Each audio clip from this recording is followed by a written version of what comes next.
Halo semua, salam sejahtera Malaysia. Tuan-tuan dan puan yang amat dihormati sekalian. Satu kejutan di mana nama Najib Razak ataupun bekas Perdana Menteri yang kini menjalani hukuman penjara. Ada beberapa kepimpinan politik menyatakan Najib Razak patut dibebaskan.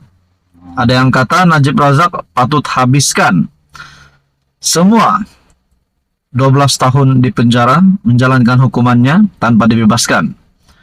Nah, akhirnya Khairi Jamaluddin ataupun KJ bersuara, dan ini pasti mengejutkan kepimpinan PHBN, terutamanya Barisan Nasional.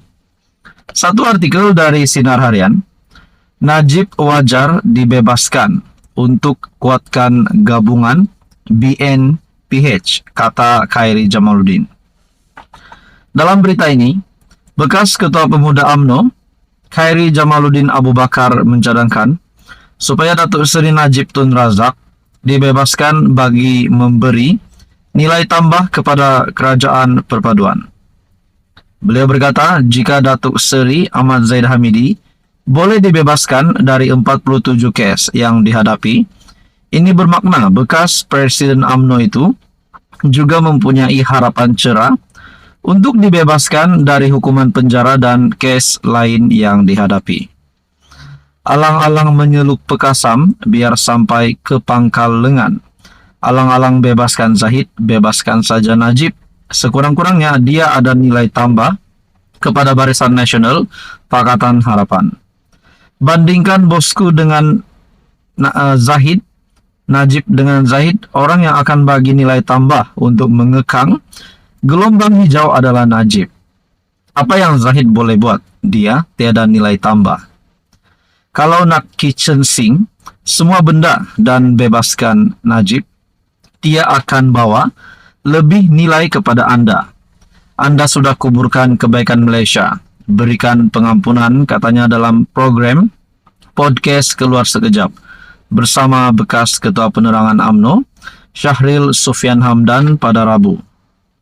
Sementara itu, Syahril Sufian turut bersetuju dengan cadangan berkenaan dan pembebasan itu tidak mustahil dari segi real politik. Sudah tentu penyokong bosku akan kata akhirnya Zahid bebas. Tapi bagaimana dengan bosku? Saya tak rasa soalan itu boleh dikekang lagi. Berapa lama tempoh masa sebelum perkara ini menyebabkan ketegangan dalam UMNO sehingga Zahid sendiri diserang oleh penyokong bosku, ujarnya.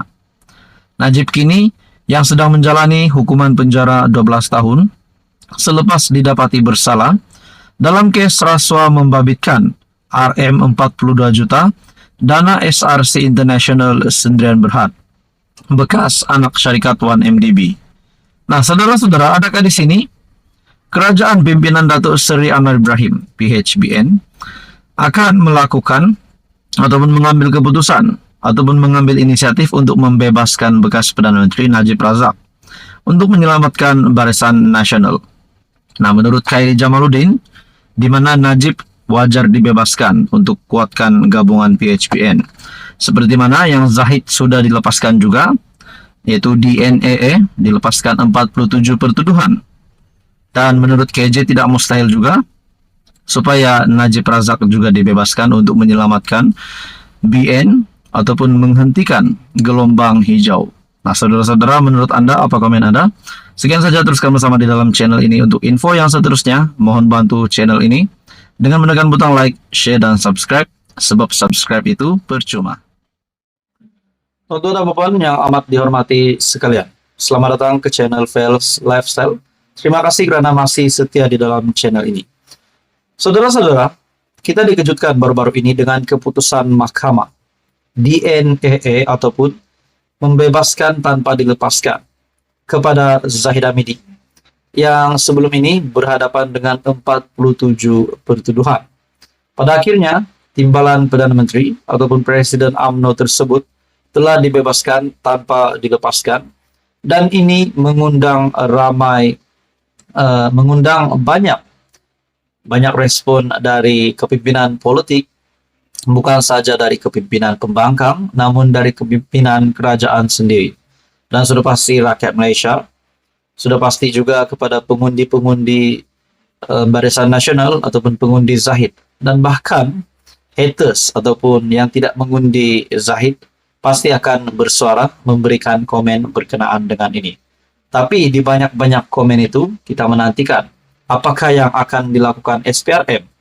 Nah, saudara-saudara, dalam sebuah artikel dari sinarharian.com, SPRM, siasat lanjut kes pecah amanah, rasuah libat Yayasan Akal Budi. Ketua Suruhanjaya Pencegahan Rasuah Malaysia (SPRM), Tan Sri Azam Baki berkata, beliau menyerahkan kepada pegawai penyiasat SPRM untuk menyiasat lanjut kes pecah amanah, rasuah dan pengubahan wang haram yang berkaitan dengan dana Yayasan Akal Budi.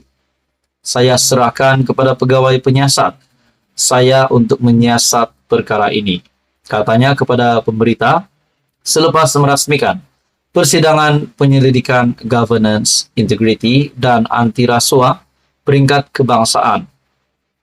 Pada hari Isnin lepas, Mahkamah Tinggi memutuskan untuk melepas tanpa membebaskan DNAA, Timbalan Perdana Menteri.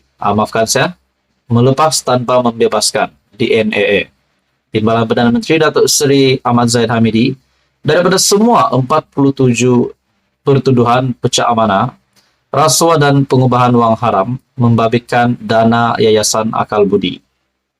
Hakim Datuk Colin Lawrence Siqueira memberi keputusan itu selepas mendengar 11 alasan yang dikemukakan oleh Timbalan Pendakwa Raya Datuk Muhammad Dusuki Mokhtar untuk menghentikan prosiding kes berkenaan. Jabatan Peguam Negara ataupun AGC memaklumkan permohonan pihak pendakwaan untuk melepas tanpa membebaskan DNAA Ahmad Zahid daripada semua 47 pertuduhan dibuat berdasarkan alasan dikemukakan dan diterima oleh mahkamah. Hakim Siqueira yang membuat keputusan tersebut menyatakan alasan yang dikemukakan oleh pihak pendakwaan adalah kuku. Nah, saudara-saudara, setelah keputusan mahkamah untuk melepas tanpa membebaskan Zahid, akhirnya beberapa pemimpin yang terkenal telah bersuara. Salah satunya pemimpin dari parti yang menyokong kerajaan perpaduan sendiri, yaitu Syed Saddiq, yaitu ahli Parlimen Luar ataupun Presiden Muda. Berkaitan dengan ini, bahkan banyak lagi respon-respon dari kepimpinan politik yang lain berkaitan dengan keputusan mahkamah yang telah melepas tanpa membebaskan Ahmad Zahid Hamidi. Nah, saudara-saudara, adakah di sini Ahmad Zahid Hamidi kemenangannya ataupun pembebasannya itu bakal ditarik balik, ataupun mungkin pembebasannya itu akan terus kekal, bahkan bukan lagi di NAA tapi akan bebas sepenuhnya? Nah, itu menjadi persoalan. Saudara-saudara, artikel dari Sinar Harian, SPRM, siasat lanjut kes pecah amanah, rasuah libat Yayasan Akal Budi.